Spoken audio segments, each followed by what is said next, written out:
Zveshuwa ndiri kurwadziwa nerufu rwaMorgan Tsvangirai. Richi wedu waenda, Save, our president, legacy of the country, gamba renyika. Nguva ino tiri kuchema nemhuri yekwana Tsvangirai, takabatana navo tichiti ngatichemei netariro. Ndopaunoona dzimwe mbiti kuapointana zveshuwa muchiti acting president. VaTsvangirai vanga vazorora nguvai.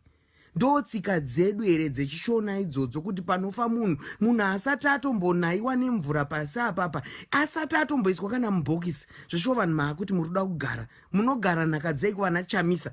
Zororai mumbozorora mucheme mukuru wenyika afa. This is disappointing. Siyai zvamuri kuita izvozvo, chemai nevanhu vekwana Tsvangirai pane kuti maakuti acting president. Ndosaka vanhu vasingatrust MDC kana maakuita zvamuri kuita izvozvo.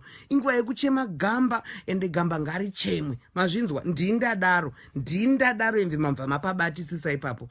Ndatsamwa zvisingaite. Otherwise muri Tsvangirai tinochema nemi, tichiti chemai netariro. Mwari wekudenga achakurangarirai. Ndatenda makandikoshera mufunge muri kwaTsvangirai.